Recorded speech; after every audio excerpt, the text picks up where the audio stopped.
Yine bugün dersimiz aşağıda donor akseptor rabitəni keçen dəfə əzbərçilik kimi demişdik. İndi o bayaq dediklərimizi bir də izah eləyək ki, yazıda qalsın. Videodan olsun ki, birdən çaşıb baxarsınız videoya. Yəni, baxanda görəsiniz. Donor akseptor rabitəsi izah eləmişdik, keçmişdik ki, bu birləşmədə olur, CO-da olur, hidroksonim ionunda olur. Bir də NH3-lü birləşmədə olur. CO2-də yoxdur, H2O-da yoxdur, NH3-də yoxdur. Və bildiniz ki, bir də soruşum. Donor hansı atom idi? O, nə? Bir də N. 10 donordur. N, O. Burada donor idi. Azot burada neçə valentlidir? 4 valentli ise deməli neçə rabitə, neçə elektron iştirak edir? 8 elektron. 8 elektrondan neçəsidir genləmələ gəlməsində? 3-ü yerdə dayanır bundaydı. Yəni, laf yazıb da göstərək. Azot 4 valentlidir. Neçə dənə donor akseptor rabitəsi var?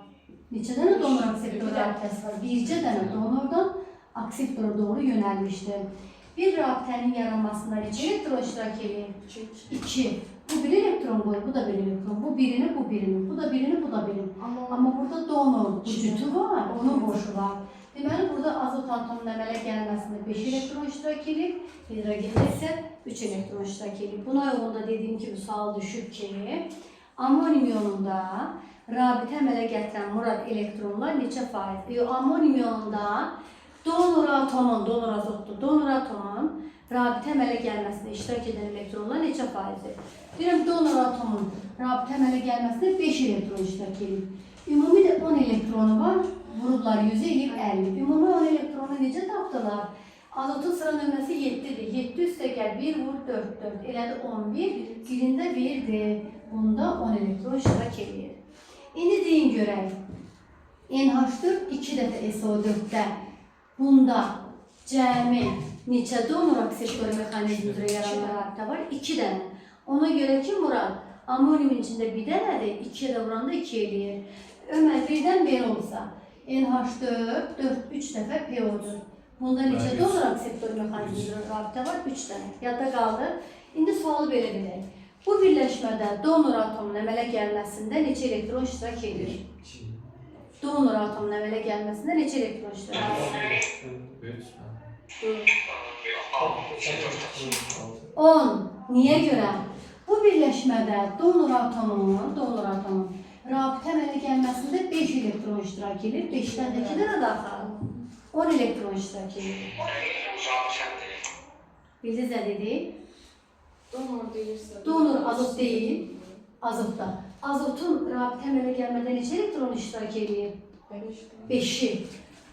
Bir dənə NH4'də 5 elektron iştirak edir də. 2 dənə NH4'də 10 elektron iştirak edir. Bu birləşmədə akseptor atomun əmələ gəlməsində neçə elektron iştirak edir? 6. Çünki hidrogende 3 dənə daxil. 3'ü vuraq 2, eləsin 6 elektron. Bu birləşmədə donor atomun əmələ gəlməsində neçə elektron? 15. Akseptor atomun əmələ gəlməsində 3 vur 3, 9. Yadda qaldı nə dedik? Bu belə. İndi keçirik CO-ya. CO-nu demişdik. Karbon neçə valentlidir? Oksigen neçə valentlidir? Karbon 3 oksigen. Hər ikisi 3 valentlidirsə, 3 rabitə 6 elektron iştirak edirmi? Neçə dənə donor akseptor rabitəsi var? Bir dənə donordan akseptora doğru yönəlir. Bu bir elektron qoyub, birim bu, birim bu, birim bu. Amma donor cüt qoyub, amma bu boşun qoyub. Donor atomun əmələ gəlməsində 4 elektron, akseptor atom isə özünün 2 elektronunu sərf edir. H3O'da oksigen neçə valentlidir? 3 valentli. Neçə dənə donor akseptor rabitəsi var? Bircə dənə donordan akseptora doğru. Bu rabitədə hərəsi birini qoyub, bunda hərəsi birini qoyub. Bunda isə donor cüt qoyub, bunu heç nə qoyub. Donor atomu 4 elektron, akseptor atomu 2 elektron qoyub. Yadda qaldı. Kovalent rabitə 2 səbəbdən yaranır. Donor akseptor mexanizmi üzrə. Bir də ümumi elektron cüt hesabına cütü də keçə dəfə keçmişik. Aydın olmayan işlə qalmadı. İndi keçək nəyə? İndi diqqətlə mənə qulaq asın. Keçən dəfə keçmişik ki, polyar kovalent rabitə, bir də qeyri-polyar kovalent rabitə, iyon rabitəsi. İndi biz bugün polyar molekul, qeyri-polyar molekul anlayışından istifadə edəcəyik. Polyar molekul başqa şeydir, polyar kovalent rabitə ayrı şeydir. Qeyri-polyar kovalent rabitə ayrı şeydir, qeyri-polyar molekul ayrı şeydir. Murad, polyar, qeyri-polyar molekullar əsasən 4-cü qruplarda daha çox düşür. 1-ci qrupa polyar, qeyri-polyar kovalent rabitələr ən çox düşür. 4-də molekullar çox düşür. Diqqətlə baxın. Məsələn, yazıram CO2, CH4, C-fluor4. Bu tərəfdə yazıram məsələn CH3 xlor, mənim SO2, burada yazar SO3. İndi bunların hamısında hansı rabitə tipi var? Rabitələrin tipləri birinci deyək nədir?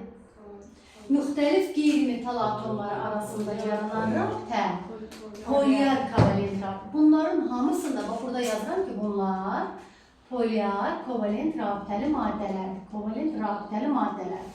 İndi mənə deyir, hansının molekulu qeyri-polyar? Diqqətsiz burada olsun. Ay bala, nə yazırsan? Murad, sən nənə?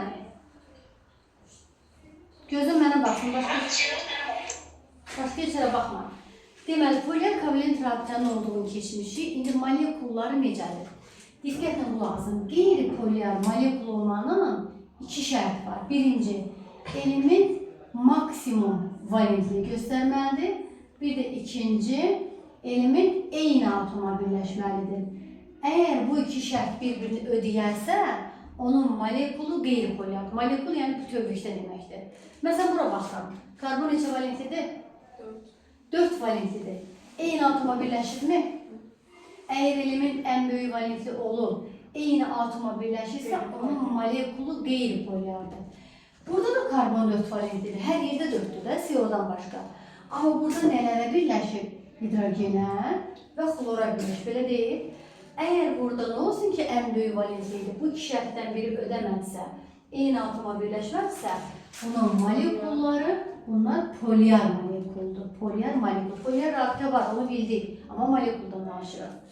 Karbon 4 valentlidir. Eyni atoma birləşibmi? Deməli, molekul nə olacaq? Qeyri-polyar. Amma kükürt nə olsun ki, eyni atoma birləşib? Neçə valentlidir? 4 valentlidir. Axı kükürt 6 valentlidə olur. Bu şərtlərdən biri ödəməli. Deməli, bunun molekulu qeyri-polyar yox, bunun molekulu polyar. Molekul deyəndə bütövlükdə baxırıq. İndi baxaq buna. Karbon neçə valentlidir? 4. Eyni atoma birləşirmi? Deməli, molekulu nədir? Qeyri-polyar. Sonra buna baxaq. Kükürt neçə valentlidir? Eyni atoma birləşirmi? Deməli, bunun da molekulu qeyri-polyar. Yəni, molekulların qeyri-polyar olma şərti, 2 dənə qeyri-polyar olma şərti var. Biri ödənməzsə, demək ki, molekul qeyri-polyar deyil. Element maksimum valentliyi göstərməlidir və eyni atoma birləşməlidir ki, molekul qeyri-polyar olsun.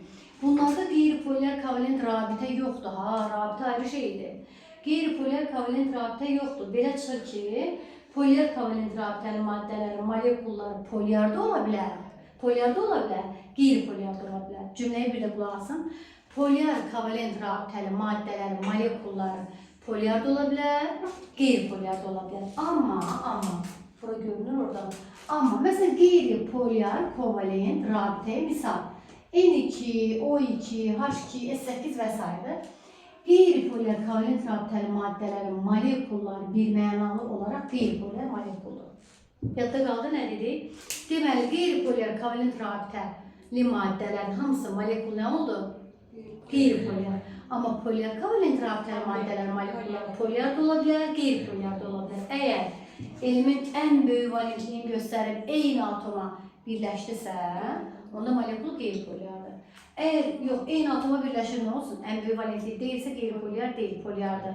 Yox, ən böyük valentliyidir, amma eyni atoma birləşmir, onda da molekul polyardır. Qeyri-polyar olmanın 2 şərt var, ikisini də yadda saxlayın.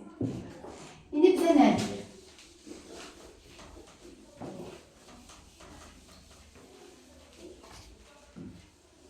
İndi bizə baxın belə bir şey verir. Məsələn deyir ki, natrium xlor, H xlor, bir də xlor 2. Burada kimyəvi rabitənin tiplərini deyil, birinci içindəki rabitə, elə molekullarını deyiləm. Kimyəvi rabitənin hansı tipi var? Metal və qeyri-metal isə əlbəttə ki, ion rabitəsi. Burada müxtəlif qeyri-metal isə əlbəttə ki, polyar kovalent rabitə. Burada qeyri-polyar kovalent rabitə. Mən hələ rabitədən danışıram, molekuldan yox. İndi mənə deyir, bunların hansının molekulu daha polyardır? Təbii ki, qeyri-polyarın şərti bildiniz ki, element ən böyük valentlidir və eyni atoma birləşir. molekulları qeyri-polyar olur. Amma bunlardan hansı molekulu daha polyardır? Molekulun daha polyar olması için elektromenfili bir-birindən kəskin fərqlənməlidir. Nə qədər kəskin bağlayaq? Deməli, molekul nə zaman daha polyar olur? Elektromenfili bir-birindən nə qədər çox fərqlənərsə, onda polyarlıq daha güclü olur. Baxın, elektromenfili kəskin fərqlənən budur da. Bunun polyarlıq gücü böyükdür. Buna biraz az fərqlənir polyarlıq. Bunun polyarlıq gücündən o da böyükdür bunun polyarlıq gücündən. Bunda vəbşə polyarlıq yoxdur. Əgər qeyri-polyar kovalent rabitədirsə, molekulu qeyri-polyardır. Çünki molekulda polyarlıq deyilən bir şey yoxdur. Yenə bunlar ondan böyükdür. Elektromenfili kəskin fərqlənən atomlar arasında yaranan rabitə iyon rabitəsidir. Amma nə qədər çox fərqlənərsə, yəni iyon rabitəli maddələrin molekulları ən çox polyar olmuş olur. Yadda qaldı. İndi verilir ki, hansı maddə daha polyardır? Güclü metal və güclü qeyri-metal olanda onların polyarlığı daha böyük olur. Niyə görə? Güclü metal aşağıda yerləşir, elektromenfili ən kiçikdir. Güclü qeyri-metal yuxarıda yerləşir, elektromenfili daha böyükdür. Bunlar arasında kəskin fərq yaranır da. Güclü metalla güclü qeyri-metallar arasında olan rabitə həm iyon rabitəsidir, həm də molekulları daha polyar sayılır. Həmçinin qeyri-metal olsun. Məsələn, verilir ki, bu metalla hidrogen və ya bu qeyri-metalla hidrogen. Hansının polyarlığı daha çoxdur? Deməli, güclü metalın hidrogenli birləşməsində polyarlıq daha çoxdur. Həmçinin güclü qeyri-metalın hidrogenli birləşməsində polyarlıq daha çoxdur. Həm metalın güclü olmalıdır, həm qeyri-metalın güclü olmalıdır ki, polyarlıq güclü olsun. Buna uyğun sual. Məsələn, birinci aqrup verilir. Bir də verilir ki, məsələn, 5-ci aqrupundan deyək ki, deyirəm, 5-ci aqrup, bir də birinci. Məsələn, burada X-dir, burada Y-dir, burada Z-dir, burada K.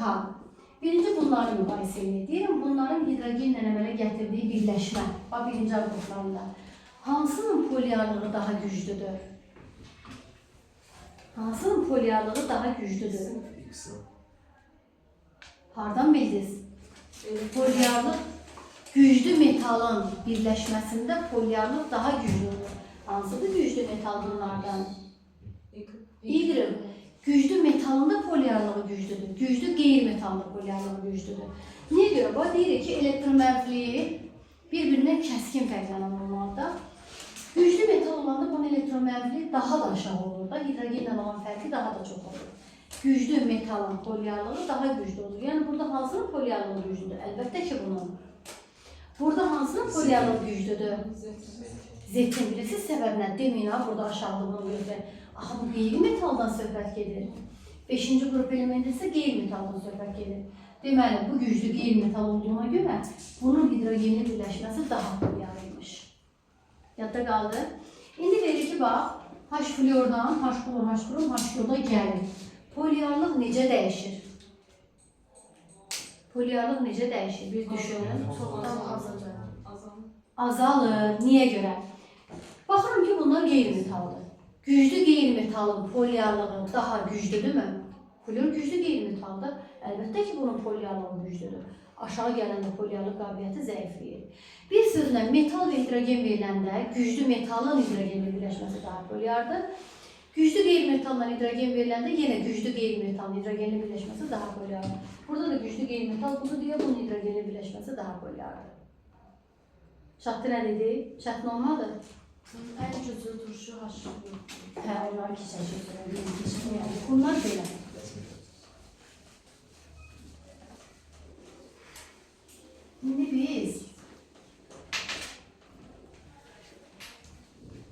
İndi biz bunlara baxaq. Birləşmədə rabitələrin hesablanması. Birləşmədə rabitənin hesablanması. Biri var ki, maddənin quruluşunu açıq yazaq. Biri var ki, məsələn, yazmadan deyək. Məsələn, bizə verir ki, baxın, yazıram burada. Bütün oksid, istisna var, əsas, turşu, bax, turşuda belə qoyuram, yəni bunun istisnası var. Duzda da istisna qoyuram. İstənilən söhbət oksigenlidən gedir, çünki oksigensiz duz da var ama. Məsələn, natrium xlor, heç oksigen yoxdur. Ay bala, qulaq az.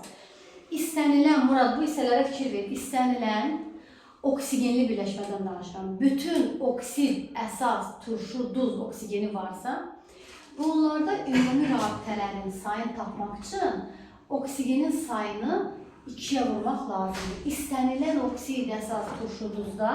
Çünki peroksid zadlar var, onları hələ keçmirik, onlar bura lazım deyil. Bütün oksid əsas turşu duzlarda istisnalı çıxmaq şərti ilə Murad, ümumi rabitənin sayını tapmaq üçün oksigenin sayını 2'ye vurmaq lazımdır. Məsələn, 2 dənə oksid yazıram. Məsələn, kalsium oksid, bir də yazıram P2O5. 2 dənə oksid. 2 dənə turşu yazıram.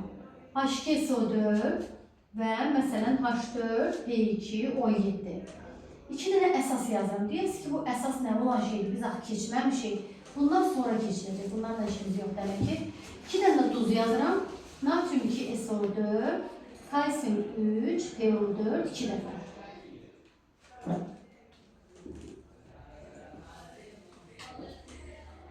Bunlar nə qədər keçirli bozardı. Deməli, bax yenə deyirəm. İndi hələ siz oksid olduğunu bilmirsiniz də keçəcəyik hələ. Bundan sonra danışırıq. Bu oksiddir, bu turşudur, bu əsasdır, bu da duzdur. İndi duz nədir sonralar keçilir. Amma qaydamıza bir dən baxın. İstənilən oksid, əsas, turşu, duzla ümumi rabitənin sayını tapmaq üçün oksigen sayını 2'ye vururuq. Yəni burada neçə dənə ümumi rabitə var onda? 2 dənə. Ümumi rabitə 2 dənə. Yerdən deməyin hərə bilindirsin. Bunda 7. Sən fikrin hardadır? Bütün birləşmələrdə və 1 saat 3 dəfə dedim, oksigenli birləşmələrdə ümumi rabitənin sayını, oksigenin sayını 2'ye vurmaqdan tapırıq. Necə oldu? 10. 5'i 2'ye vurdum 10, zərfə. 8. Oksigenin sayını 2'ye vurdum, 4'ü 2'ye vurdum 8. Bu. 14. Necə tapdım? 7'ni 2'ye vurdum, tapdım 14. Bunda. 2. 1'i 2'ye vurup tapdık 2. Bunda. Ömer. 4. Oksigeni 2'ye vurup tapdık 4. Burada. 8. Oksigeni 2'ye vurup tapdın 8. Bunu senden. Bunda. 2'ye vurdu. Neçeydi? 16. 4 vurdu. 8 vurdu 16. Bir diz nə dedik? İstənilən istisnalar deyəcəm. İstənilən oksigenli, oksid əsas turşu duzlarda ümumi rabitənin sayını tapmaq üçün oksigen sayını 2'ye vurmaq lazımdır. Bu isə çatdı. İndi keçirik nəyə? İyon rabitəsinin sayını tapmaq üçün metalın sayını metalın valentliyinə vurmaq lazımdır. Yəni belə bax, metalın sayı neçə dənədir? 1 dənə. Kalsium neçə valentlidir? 2. 1'i 2'ye vuracağım. 2 də bax, bu iyon rabitəsi yazın. Burada da kovalent rabitə yazın. İyon rabitəsinin sayını tapmaq üçün elə ki, metalın ayağını metalın təpəsinə vurursan da.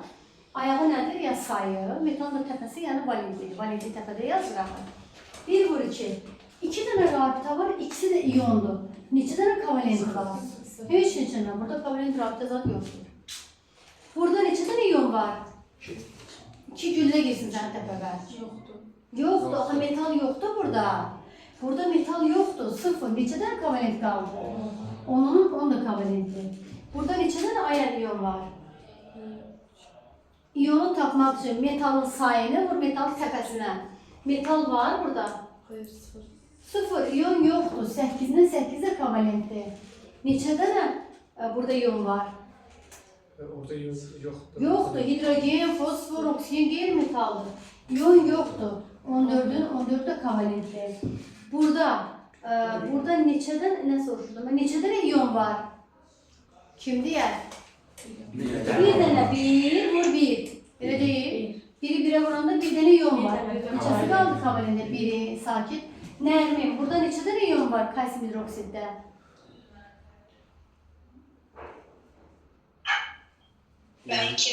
2 dənə. Kalsium 1 dənədir. Sayını 2'ye vururuq. 1 vur 2. Burada 2 dənə iyon rabitəsi varsa 4'ündən eksi qaldı. İkisi də kovalentdir. Burada səsi bağlı. Burada neçə dənə iyon var? Kim tez deyər? 6, 3 vur 2. 6 iyonlu. Yerdə qaldı 10 dənə də kovalent rabitə. Yadda qaldı nə dedik? Yəni baxın, ümumi rabitənin sayı istisnaları yazacağım birazdan. Tapmaq üçün oksigenin sayını, oksid əsas turşu duzdan gelir, peroksid, superoksid, başqa şeylərdən danışmırıq. Oksid əsas turşu duzlarda oksigen sayını 2'ye vurmaqla ümumi rabitələrin sayını tapmış oluruq. İyon rabitəsinin sayını necə tapırıq? Metalın sayını, metalın valentliyinə vurmaqla iyonun sayını tapırıq. Bəs kovalenti necə tapırıq? Onda ümumidən də iyonu çıxarıb, Yerdə qaldı kovalent rabitə. Bildiniz bu hissələri? İndi biz hansı ki istisnalara baxaq.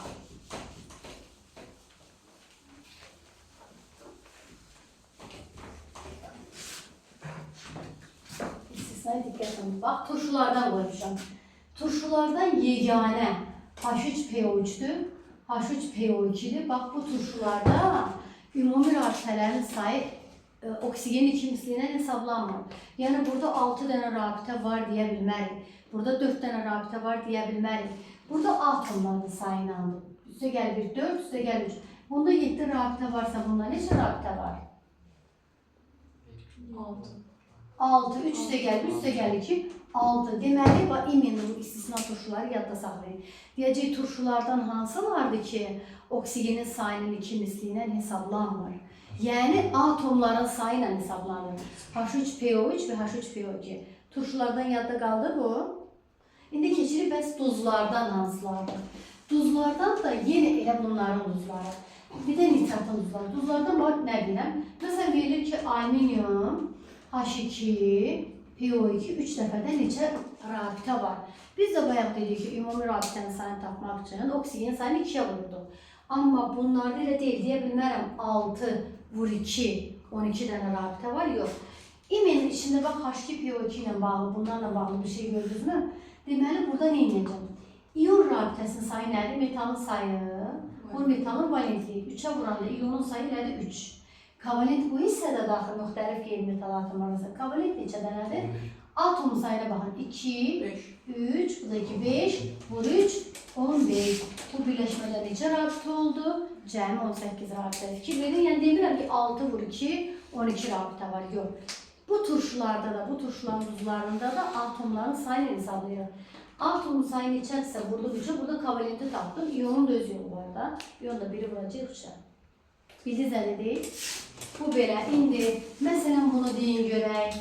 Kalsiyum, H2, PO2, 2 dəfə. Burada neçə dənə iyon var? 2 2 dənə. Neçə dənə kovalent var? 10. 5, 10. Düzdür. 2 üstə gəl 1, 3 üstə gəl 2, 5, 2, 10. Cəmi 12 rabitə var. Sonra bir də nitratın duzlarında bu cür deyil. Diqqətlə Murad qulaq asın. Nitratın duzlarında da bu cürdür. Nə mənada? Məsələn, kalsium NO3 2 dəfədə cəmi neçə rabitə var? Biz bayaqki qayda ilə dedik ki, oksigen 2 misli. Bunda deyə bilmərəm 6 vur 2, 12 rabitə var. Buna aid deyil, istisnaları yazırıq axı. İstisnalar oldu PO4-lərlə olan, PO3 ilə, PO2 ilə bunlarda. Bunların duzlarında, bir də NO3-ün duzunda. Burada da bu onun kimidir. Neçə iyon var? 2. 2 dənə iyon var. Bir üstə gəl 3, 4, 12, 8 dənə kovalent var. Cəmi 10 rabitə var. Baxın, deyə bilməzdim ki, 6 vur 2, 12 rabitə var. Bildiniz əlidir. Bir də NH4-ün duzlarında fərqlidir. Buranı çəkir, burada yazsam görün. Bir də NH4-ün duzlarında fərqlidir. Məsələn, yazıram NH4, NO3. NH4, 2 dəfə SO4. Neçə iyon rabitəsi var? İyon rabitəsinin sayını, buranın valentliyini, NH4 neçə valentlidir? 1. Yəni burada 2 vur 1, 2 dənə iyon var. Bu isə çatdı. Kovalent rabitənin sayına baxın. Kovalenti neyirəm? Lövhəyə baxın. Oksigenin sayının 2 misli. Nə deyilir burada? Oksigen 2 misli 8. 8-dən bu iyonun sayını çıx. 2 dənə iyon var axı. 2 iyonun sayını çıxdım, 6'sı qaldı kovalentdə. Deməli, bu birləşmədə. Yox, burada 2 deyilir əsasında. Burada 2 dənə iyon var. Birinci iyonu deyə. Burada 2 dənə iyon rabitəsi var. Bunu bildik. Bəs neçə dənə kovalent rabitə var? Kovalent rabitənin sayını necə tapıram? Azot 4 valentlidir mi? Azot 4 valentlidirsə 4 dənə xət gedir də. Burada kovalent 4 dənədir. 4-ün sayından neçə dənədir? 2 dənədir də burada. 4 rabitəni 2-yə vuranda 8 rabitə üstə gəl. Oksigen 2 misli. 8. 8-dən iyonun sayını çıx. 2'sini çıx. 6. Elədir. 14 dənə kovalent rabitə var. Ümumi 16 olur. Hə, ümumi 16 edir. Bildiniz nə demək istədim?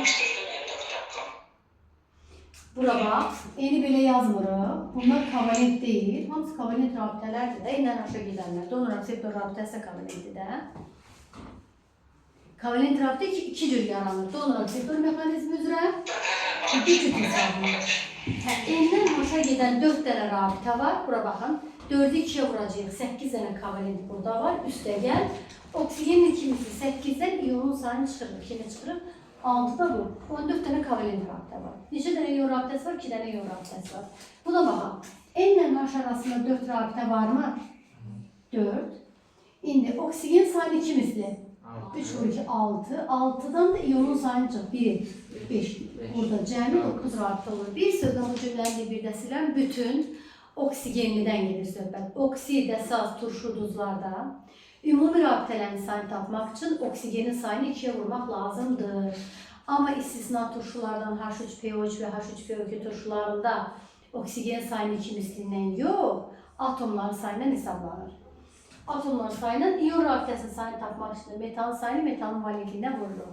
Yəni duzlarda fosforlu turşular və fosforlu duzda, bir də nitrat duzunda, bir də amonium duzlarında bayaq dediyimiz qaydalardan biraz fərqlidir. Çatdı? Bu belə. İndi biz görünməyə keçməliyik. İndi əsas məsələ atomlar arasında sigma və pi rabitəsi. Atomlar arasında ya bir qat rabitə mövcuddur, ya iki qat rabitə mövcuddur, ya da üç qat rabitə mövcuddur. 4 qat, 5 qat rabitə heç vaxt ola bilməz. Ya bir qat, ya iki qat, ya üç qat. Atomlar arasında sigma və pi rabitələri mövcuddur. Əgər atom arasında bir qat rabitə olarsa, fərqi yoxdur da iyon rabitəsi olsun, polyer kovalent, fərqi yoxdur. Bir qat rabitə yalnız sigmadır. İki qat rabitədən biri pi'dir, biri sigmadır. Üç qatdan mərkəz sigmadır, yanındakılar pi rabitəsidir. Aydın oldu nə dedik? Deməli, bir qat yalnız sigmadır, iki qatdan biri sigmadır, biri pi'dir. Üç qatdan mərkəzdəki sigma, yanındakılar isə pi rabitəsidir. İndi tərzinə baxın, orbitalların bir-birini mərkəzdən örtməsi hesabına yaranan rabitəyə sigma rabitəsi deyilir. Cümləni bir də deyirəm. Orbitalların bir-birini mərkəzdən örtməsi hesabına yaranan rabitə sigmadır. Yandan örtməsi hesabına yaranan rabitə pi rabitəsidir. Sizcə hansı rabitə daha davamlıdır, qırılmır və ya geçmir? Sigma qorunur da, elə bir ki ortadadır. Amma kənardakılar pi avtomatik həmin dəqiqə reaksiyalar zamanı qırılır. Reaksiyalar zamanı qırılan rabitə pi rabitəsidir. İndi belə deyək, hidrogen molekulunun yaranmasında hansı rabitə iştirak edir? Sigma yoxsa pi? Sigma, hidrogen valenti deyil. Hidrogen molekulunun yaranmasında yalnız sigma rabitəsi iştirak edir. Qeyri-polyer kovalent rabitədir. Deyirəm, ya sigmadır qeyri-polyerin, yoxsa pi'dir, deyirsən sigma rabitəsi. Oksigen molekulunun yaranmasında biri pi'dir, düzdür, biri sigmadır. Oksigen iki valentli olduğuna göre biri sigmadır, biri pi'dir. Azot molekulunun yaranmasında düzdür. Azot eğer 3 valentlidirsə, azot molekulunun yaranmasında bir sigma, birisi pi. Flor, klor, brom, yod molekulunun yaranmasında bir dənə sigma. Məsələn, klor yazırıq, bir dənə sigma yazırıq. Çətin olmadı. Yəni belə deyək, hansı rabitə olmasa da ola bilər? Pi rabitəsiz maddə var. Hidrogende heç pi rabitəsi yoxdur. Elə deyir, florda, klorda, bromda yodda heç pi rabitəsi yoxdur. Yəni bütün maddələrin tərkibində sigma rabitəsi var cümləsi düzdür. Amma bütün maddələrin tərkibində pi rabitəsi var cümləsi səhvdir. Bu çatdı. Atomlar arasında bir qat, iki qat, üç qat rabitələr olur. Deməli cümləmizdə dedik ki, orbitallar bir-birini mərkəzdən örtəndə necə rabitə yaranır?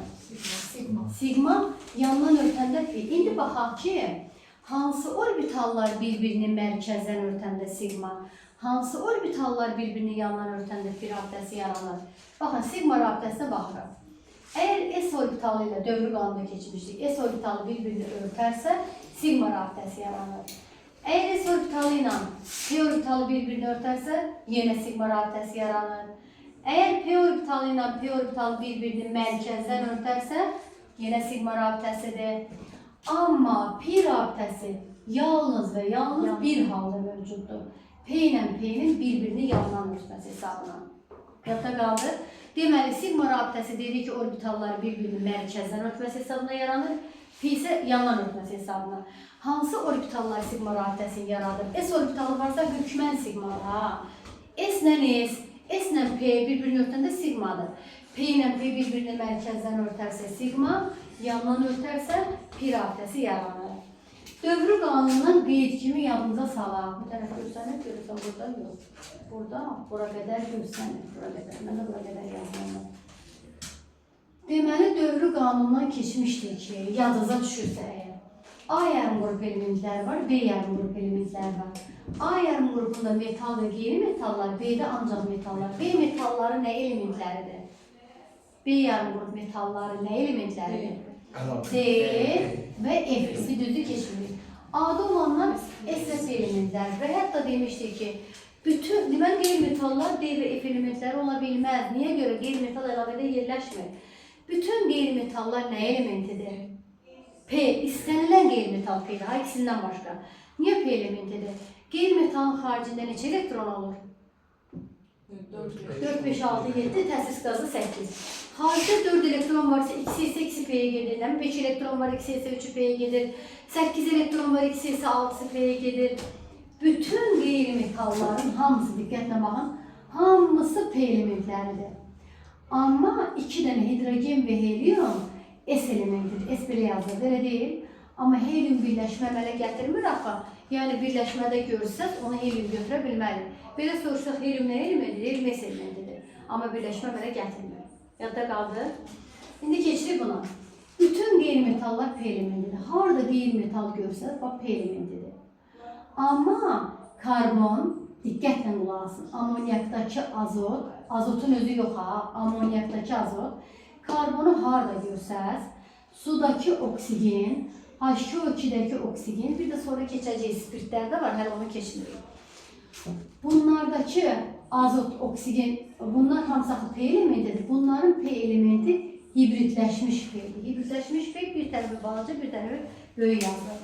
Biri var hibridləşməmiş P, bir də var ki, belə də paraj olmuş P, yəni hibridləşmiş P. Deməli, yumruğunu harada görsəz, deyəsiz ki, bu hidrogendir. Hidrogen axı S elementidir. Yumruğu harada görsəz hidrogendir. Karbonu harada görsəz, amonyakdakı azot, sudakı oksigen, H2O2-dəki oksigeni qeyri-metallarda P elementlərdə. P elementləri belə yazılır. Bunların P-ləri hibridləşir deyə belə yazılır. Qalan istənilən qeyri-metalların P elementi daxil hibridləşməyib bu şəkildə yazılır. Çatdı? İndi buna yoxun suallar.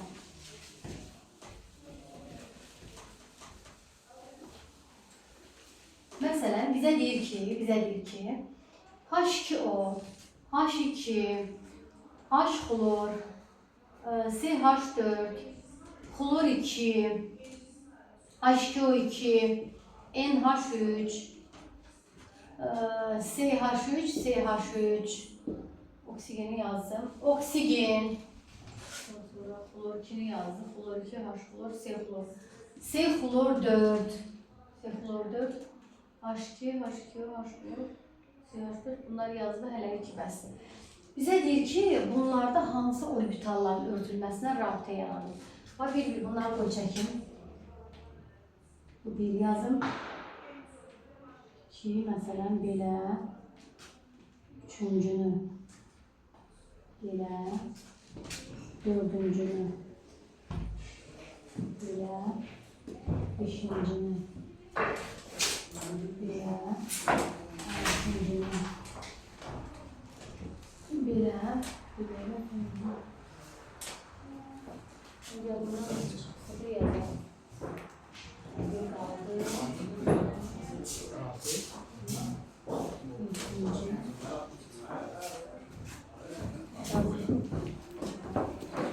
Şöyle ben buradan da İndi bu bizə nədir? Diqqətlə qulaq asın. Məsələn, deyir ki, bu hansı orbitalların örtülməsindən yaranan rabitə var? Bunlardan hansı seçərdir? Bunlardan hansı seçərdir? 1. Buna 3 gelir. Bilirsiniz niyə? Mənə qulaq asın. Hidrogen nə elementidir? Salam əleyküm. Necə Sağ Neçədə çıxarsınız? 1-8-də. Hə, onda qızbəs müəllimə ilə bir yerdə çıxacaqsınız da. O getsin, sonra siz bağlayıb gedərsiniz. 2-3 dəqiqə fərq olacaq. Biz ola bilər ki, 10 dəqiqə qalmış qutarırıq. Hə, o 8 tamamda gedəcək. Hə, 10 dəqiqə qalmış qutarırsınız. Bilmirəm, birdən tez olar. Elə olsa deyin, onlar da çıxsın. Yaxşı, çünki onlar bağlaya bilməyəcək, işıq zada bilmirlər də. Açarı da yoxdur onların. Yox, o bir günlük gəlir. Bildim. Siz çıxanda deyin, onlar da gələcək. Yoxsa? Bir də müəllimə. Buyurun. Ay mən gəlirəm, nəsə çaydan sudan istəyirsiniz verim sizə. Evet, çox sağ olun. Sağ olun. İndi baxın aşağıya. Bütün qrup olsa məşəllahınızı necəsiz? Deməli, bura baxın. Bu hansı orbital örtülməsindən yaranır? Hidrogeni harada görsəz, hidrogen nə elementidir? S yumru olmalıdır. Sudakı oksigen hibridləşmişdirmi? Ya paraliz vurmuş bir də, belə deyək, becərmir. Biri var, simmetrik bir, bu hibridləşmir. Bunun hələ başına heç bir iş gəlmir. Bu başına iş gəlmir, hibridləşmir ki, vəziyyətlədir. Deməli, bu S-i, bu da hibridləşmiş P-dir. Hansıdır bu? S və hibridləşmiş P. Çatdı nə dedim? Yəni buna nə uyğun gedir? S-lə P arasında. İkinciyə, yox, ikincini desin Hüseyin. Birinci oldu. İkinciyə düzdür, bir uyğun gedir. Niyə bir? Hidrogen S elementidir mi? Dairə. Yəni bu bir, bura gedəcək. Ömər desin, H klora bir bax görək hansı gedər. H klora. 2, bura bax. H yumru götürməlisənmi? Xlor qeyri-metallı, P elementi değil mi? Özellikle xlorda hibridləşmədən danışmamışam. Hibridləşmə karbon, amoniyakdakı azotdan, sudakı oksigen, suda H2O, sudakı oksigen, bunlardan danışırıq da. Yəni burada hibridləşmə yoxdur ki, bu P'dir, hidrogen de S'dir. Bax, P, bu da S. Yadda qaldı nə dedik? Ona görə buna götürür 2'ni. Buna nəyə götürərik? Hərə birini desin Hüseyin. Bu 4'e nəyə götürərik? Ola bilər bir şeydən ikisinə gedərik. 7. oldu. Qoy baxın 7-ci değil mi? Bir bax da. Ay, 2 oldu. Bax bu hidrogen nədir? S yumrudur mu? Bir dəqiqə. Karbon yazdı mı ki, bütün bax bu karbon harada görsə hibridləşir. Hansı gedəcək buna? 3. Karbon hibridləşmiş P'dir. Hidrogen nə bilirdi? S'dir. 3 getdi. Çatdı nə dedik? İndi gəlirik buna. Klor 2. Klor 2'yi nəyə götürərik? Düzdür. Xlor belə yazdığımı bura baxın uşaqlar. Xlor P elementidir də. Hibridləşmə zadı yoxdur ki, P ilə P arasında rabitə var. Aydın oldu. P ilə P arasında da hansı olacaq? Hibridləşmə zadı yoxdur axı bunlarda. Buna getdi 7. Buna nə gedər? 3. Buna gedər 3. Niyə? Hidrogen 5'i deyirsən, 5'də nə var? Ay balam. Hidrogeni harada görsən, hidrogen S yumrudur, yumru. 5'də axı yumru yoxdur heç. Görə bilirsən? Hidrogen S'dir, bax hidrogen S-dir. H2O2'dəki oksigen hibridləşmişdir. Deməli buna gedəcək 3. Hidrogen yox. NH3 necə yazar? Nəyə uyğun gelir? Bir dəqiqə deməyin, adil. NH3 bunlardan hansına gedər?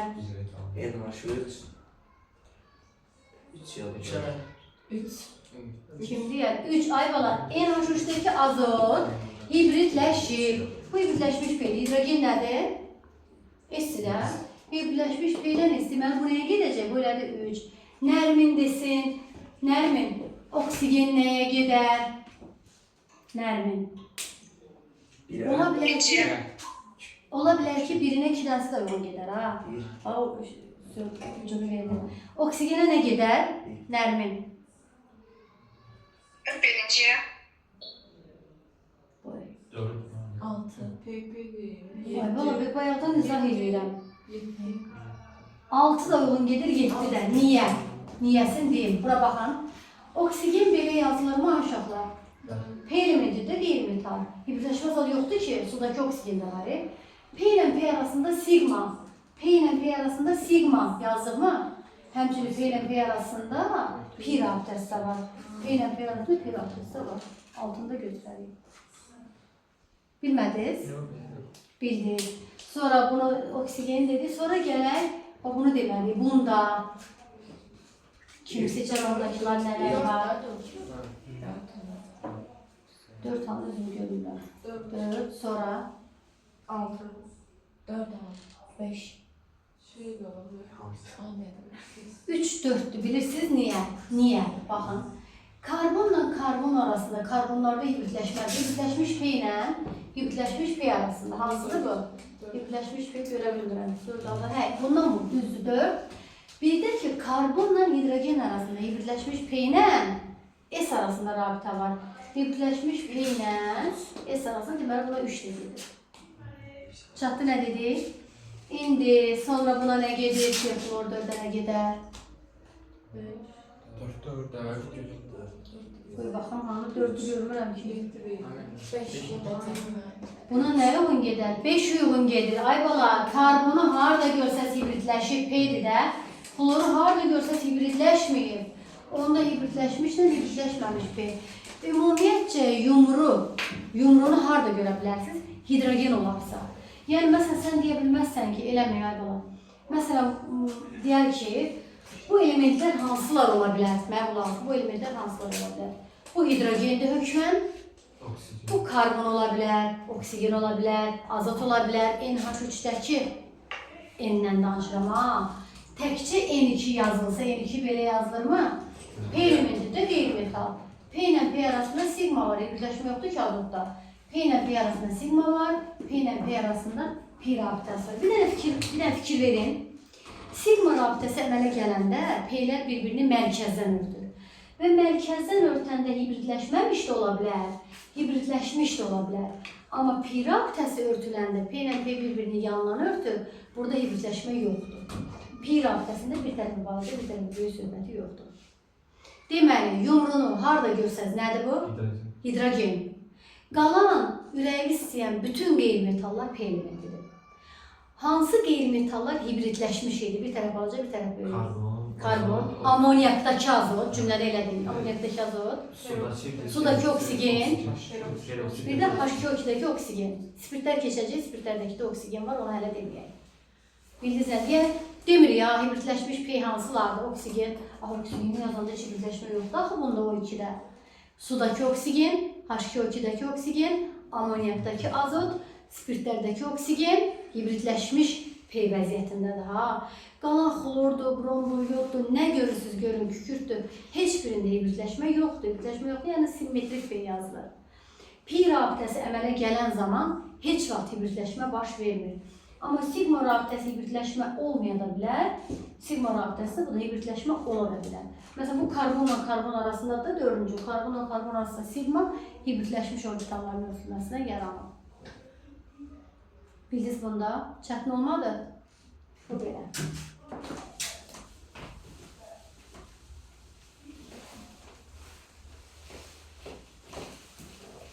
İndi keçirik kristal qəfəsin tiplərinə. Kristal qəfəsin tipləri çox asandır. Kristal qəfəsi nə demək? Düzdür, tərif testə düşmür. Elə belə deyim ki, maddənin tərkibi atom, molekul yollardan ibarətdir. Maddənin tərkibindəki bu hissəcikləri şərti olaraq xətlərlə birləşdirəndə bu kristal qəfəsi adlanır. Qəfəs bir tərif testə düşmür. Kristal qəfəsinin həmin hissəciklər yerləşən yeri kristal qəfəsinin düyün nöqtələri adlanır. Kristal qəfəsinin düyün nöqtələrindən asılı olaraq kristal qəfəsinin 4 tipi var. Metal kristal qəfəsi. Metal kristal qəfəsi sərbəst metallarda olur. Sərbəst bir küçləni metal yazıram. Yəni bu o deməkdir ki, nədir? Metal rabitəli maddə metal kristal qəfəsinə malikdir. Metal rabitəli maddə nə idi? Sərbəst metal, təkcə metal, metalların ərintiləri. Yəni metal rabitəli maddəni göstər, ona da təkcə metal göstərəcəyik. Metal kristal qəfəsli maddəni göstər, yenə təkcə metal göstərəcəyik. Elə bir ki, adını dəyişib burada qəfəs edirik də. İkinci, əgər kristal qəfəsinin düyün nöqtələrində iyonlar yerləşirsə, buna iyon kristal qəfəsi deyilir. Düyün nöqtələrində iyonlar varsa, iyon kristal qəfəsi adlanır. Bütün iyon rabitəli maddələr iyon kristal qəfəsinə malikdir. Yəni, beləcə ki, metalla qeyri-metal bir arada gördünüzmü? İyon rabitəsi var da. Deməli, bu kristal qəfəsinin tipi nədir? İyon kristal qəfəsi. NH4-ün birləşmələrində iyon rabitəsi varmı? Deməli, tipi nədir? İyon kristal qəfəsi. Deyəndə iyon kristal qəfəsli maddəni göstər, iyon rabitəli maddəni götürürsünüz. Metal kristal qəfəsli maddəni göstər, metal rabitəli maddəni götürürsünüz. Yadda qal nə dedik? Bu belə. Sonra Üçüncü, bax bunlar şu təzədir. Kristal qəfəsinin düyün nöqtələrində əgər molekullar yerləşirsə, buna molekul kristal qəfəsi deyilir. Əgər kristal qəfəsinin düyün nöqtələrində atomlar yerləşirsə, buna atom kristal qəfəsi deyilir. Hətta digər adı nədir? Molekul kristal qəfəsli maddələrə molekulyar maddələr deyilir. Atom kristal qəfəsli maddələr isə atomar maddələr deyilir. Test səvərlər atomar maddəni seç. Molekulyar bunları seçə bildik. Molekulyar maddələrə nələr aiddir? Bütün, bax cümləyə deməm, bütün qazlar, amma adi şəraitdə yox, bərkimiş halda. Bütün mayelər də adi şəraitdə yox, bərkimiş halda. Bütün asan əriyən bərk maddələr, bunlar adi şəraitdə, bərkdir də, daha deməyəcək ki, bu da bərkimiş halda. Bunlar molekulyar kristal qəfəsə malikdir. Cümlələri bir də deyirəm. Bütün qazlar adi şəraitdə yox, bərkimiş halda. Bütün mayelər bərkimiş halda. Bütün asan əriyən bərk maddələr adi şəraitdə molekulyar kristal qəfəs əmələ gətirir, yəni molekulyar maddələrdir. Məsələn, desəm ki, suyun kristal qəfəsi nədir? Bərkimiş halda molekulyardır. Spirtinki mayedirmi? Molekulyardır. Oksigen qazı, hidrogen qazı, karbon qazı adi şəraitdə yox ha. Bərkimiş halda, yəni molekulyar vəziyyətində molekul kristal qəfəs əmələ gətirir. Bütün qaz maye. Amma asan əriyən bərk maddələr adi şəraitdə 4 dənədir, adını əzbər. Ağ fosfor, şəkər, kristalli kükürt və yod. Bunlar asan yodu demişdik axı bərk maddədir. Asan əriyir, onu qızdıran kimi avtomatik buxarlanır. Sublimasiyadır, bərkdən qazanır. Deməli, 4 dənə asan əriyən bərk maddə var. Ağ fosfor, şəkər, yod, kristalli kükürt. Bunlar molekulyar maddələrdir. Testə düşəndəki hansı maddələrdə adi şəraitdə molekulyar kristal qəfəs əmələ gətirir? Bunları yaza bilmərəm, bunlar adi şəraitdə deyil. Adi şəraitdə ağ fosfor, şəkər, kristalli kükürt yoxdur. Amma hansı maddələrdə hər hansı bir vəziyyətdə, yəni olduğu kimi demirəm, biri var desin ki, hansı maddələrdə adi şəraitdə, deyəlim, onda adi şəraitdə yoxdur. Amma molekulyar vəziyyət, o demək ki, bərkimiş vəziyyət hidrogen molekulyar kristal qəfəsinə malikdir. Onda deyəcək, qazla götürə bilərik mayendə. Adi şəraitdə də bilən bərki. Amma bütün çətin əriyən bərk maddələr, hamısı atomar maddədir. Belə çıxırmı ki, atomar maddələrin sizcə qaynama temperaturu yüksəkdir, yoxsa molekulyar maddələrin? Atomar, bunlara bir çətin əriyən. Mən bir də fikir verim, fosforun işalatlı şəkilləşməsi var. Ağ fosfor, qırmızı fosfor, qara fosfor. Ağ fosfor asan əriyən bərk maddədir.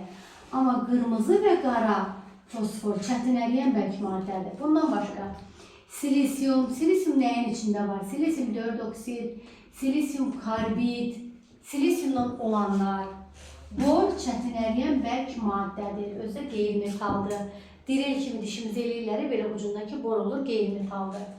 Bir də karbonun allotropi şəkil dəyişmələri, almaz, qrafit, karbin, füllerin hamısı çətin əriyən bərk maddələrdir. Deməli cümlələri bir də deyirəm, metal kristal qəfəsli maddəni göstər, təkcə metal götürməlisən. İyon kristal qəfəsli maddəni göstər, metallı birləşmə və bir də nə? Və NH4-lü birləşmə. İyon rabitəsi olsun ki, iyon kristal qəfəsinə malik olsun da. Molekulyar maddələr, bütün qazlar bərkimiş halda. Məsələn, ya da suyun kristal qəfəsinin tipi nədir? Deyəsiniz, su bərkimiş halda molekulyardır. Axı cümləmi deyirəm, bütün mayelər bərkimiş halda, bütün qazlar bərkimiş halda və bütün asan əriyən bərk maddələr adi şəraitdə molekulyar kristal qəfəsə malikdir. Asan əriyən 4 maddənin 4-ünü də əzbər. Ağ fosfor, şəkər, yod, kristalli kükürt. Amma bütün çətin əriyən bərk maddələr atomar maddələrdir. Bunların qaynama temperaturları digər maddələrin qaynama temperaturundan yüksəkdir. Çətin əriyən bərk maddələr hansılardır? Silisiumdan olanlar, silisium 4 oksid, silisium karbid. Ağ fosfor asan əriyən bərk maddədir, qırmızı və qara fosfor çətin əriyən.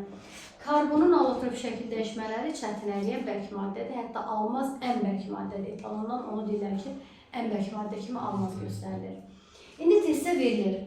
Qeyri-molekulyar maddəni göstər. Deyəsiniz ki, axı biz bunları yazdıq, heç burada qeyri-molekulyar ad çəkmədik.